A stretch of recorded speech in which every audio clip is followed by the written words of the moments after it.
Hi everyone, Angus Campbell here, Friday the 7th of June 2024. Right, back on the silver Jubilee Bonnie, and in this video we're going to get going with the rear end at last. But before we do that, let's just have a quick review of where we are with front end. We had a few things to tidy up, so I'll bring you back in a second and describe what we've done since the last video.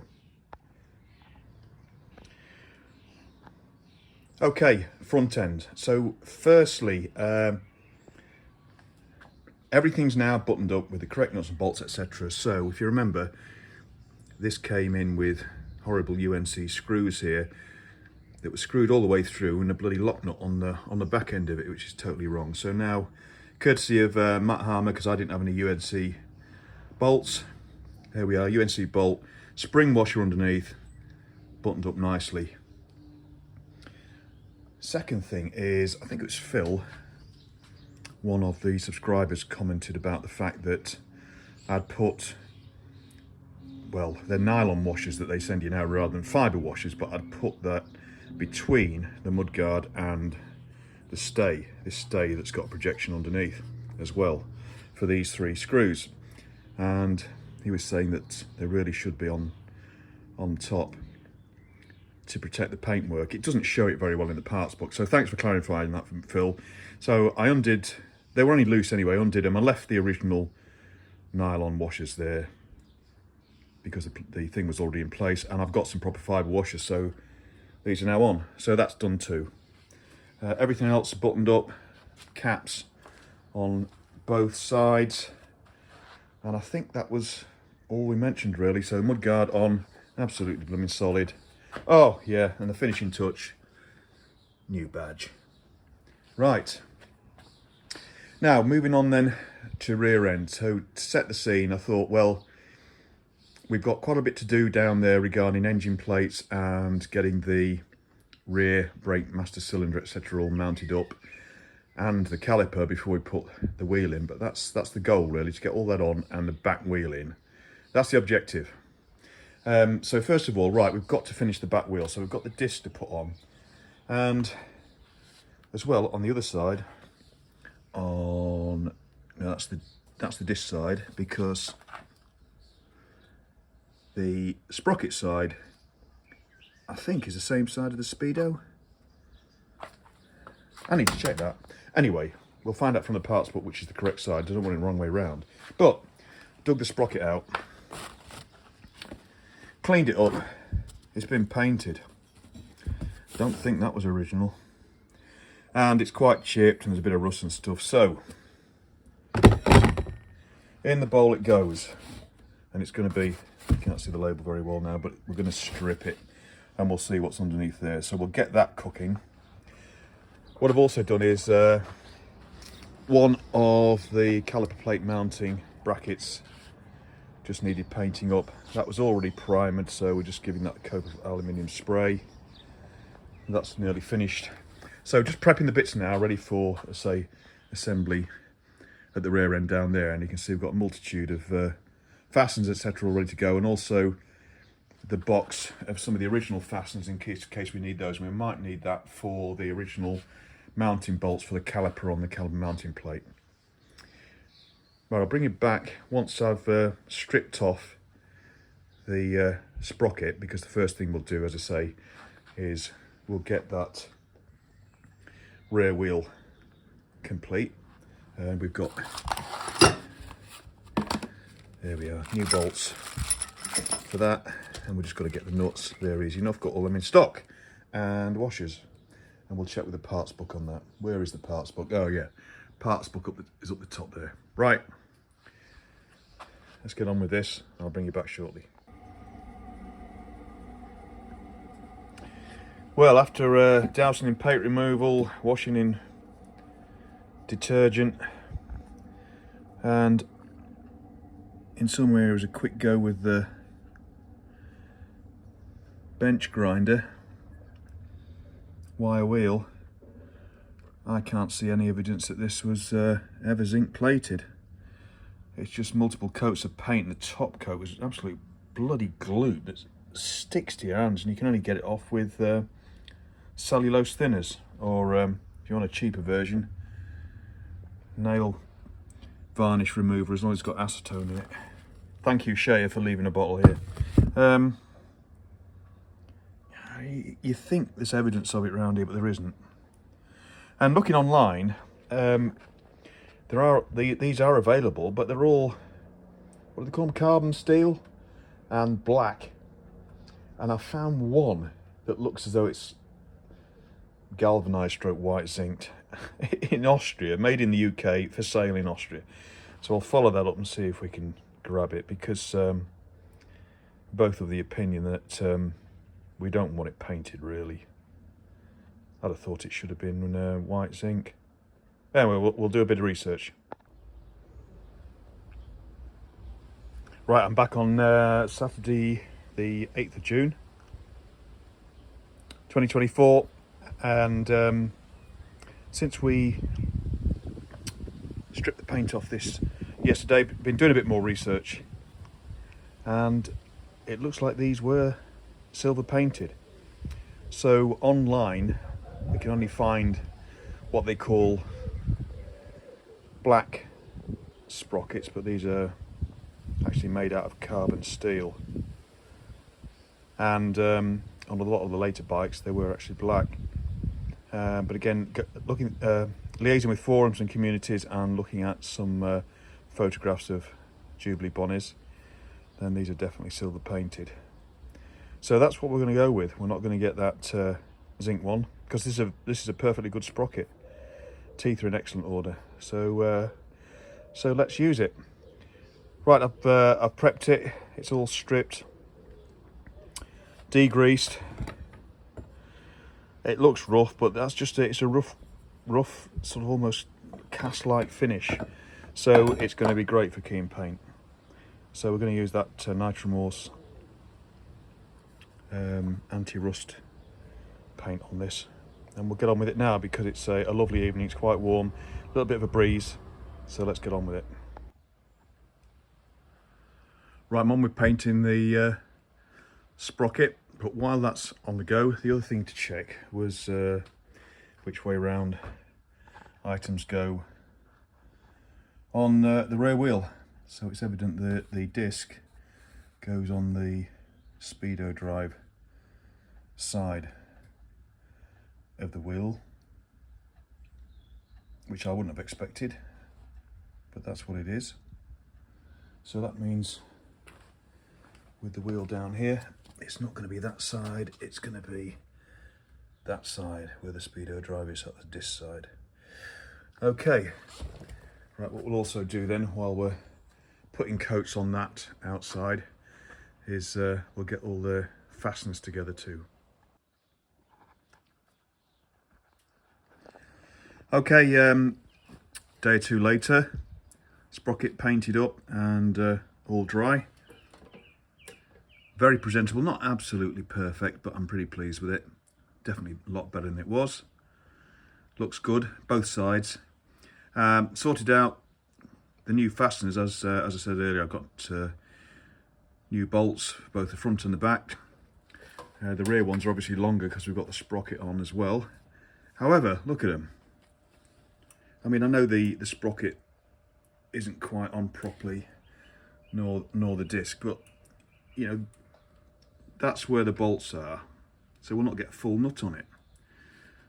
So there's something wrong here, and I always order on part numbers, so these were specifically ordered for the rear wheel, different part number to the front wheel. So let's just take one out, and I've dug out the original bolts. You roughly line the head up, roughly. Boom. You know, this is the problem that you have with suppliers these days. You know, the pattern stuff is absolutely bloody rubbish quality, and then when you do try and order the right parts with the right part number, they're wrong. So what I'm going to do is, luckily I always keep all this stuff in a tub for the build. What I can do with this is I am going to clean up the head. Sorry, it's not focusing very well.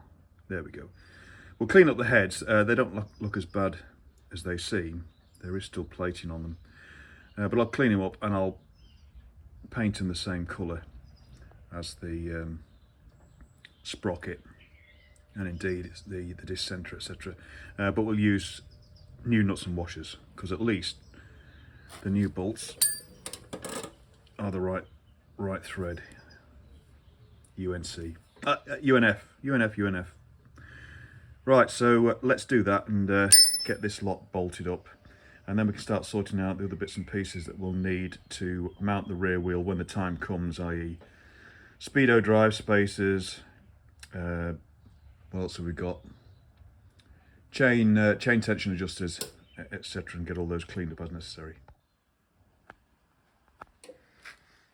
Right, there she is, all done.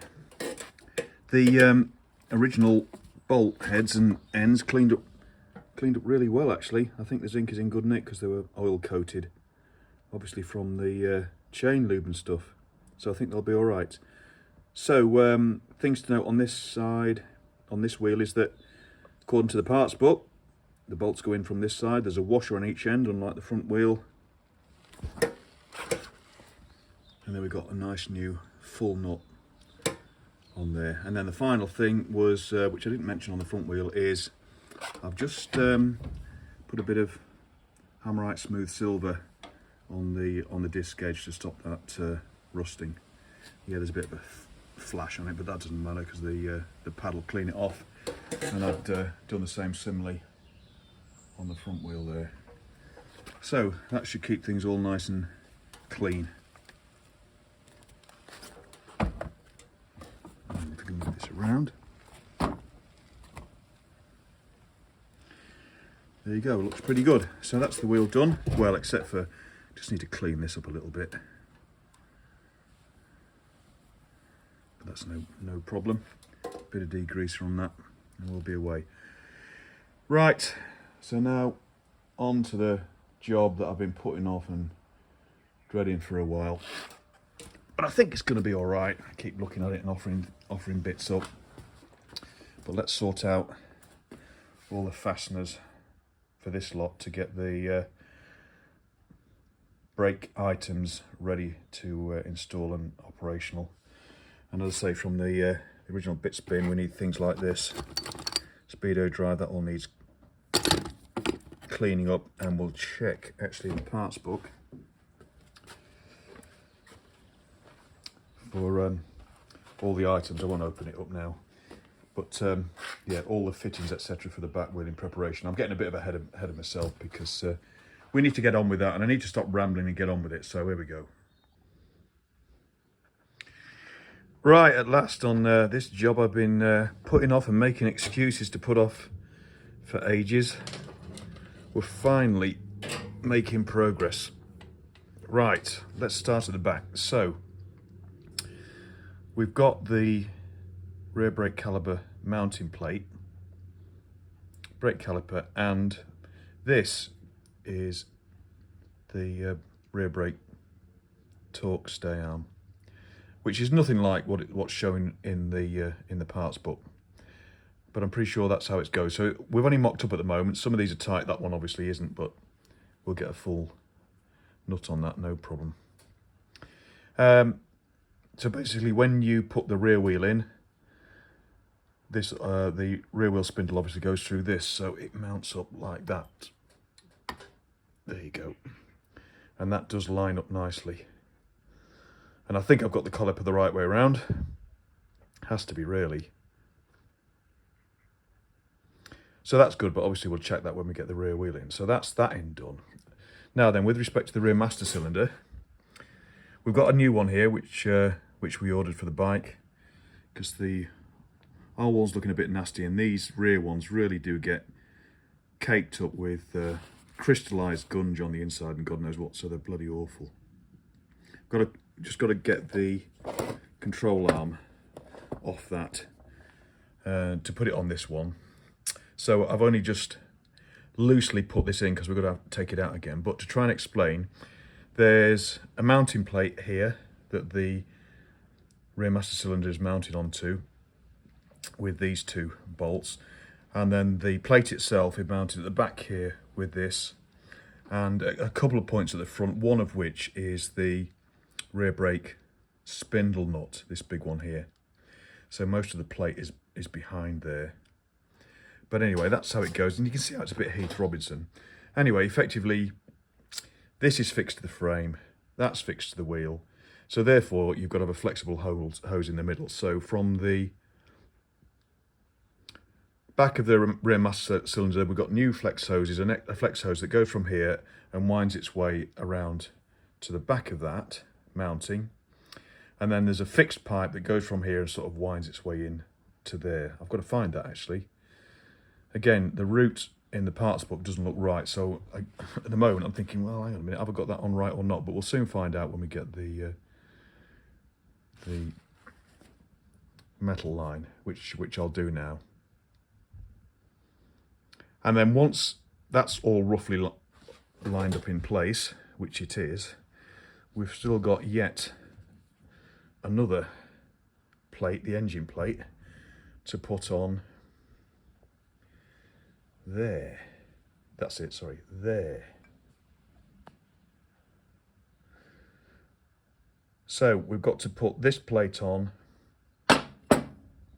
that nut, the rear brake arm spindle nut, and the rear master cylinder mounting plate all on at the same time.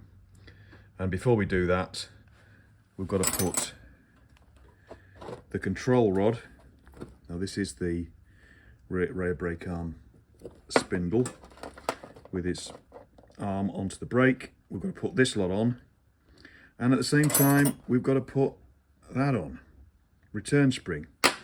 So we're there. By God, is this going to be some fun?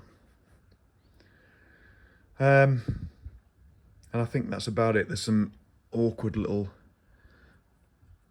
I think it's that one, like awkward little mounting bolt. Yeah, that's it for that. That one's an absolute pig because we've got to get in afterwards, I think, or at least try and get that in.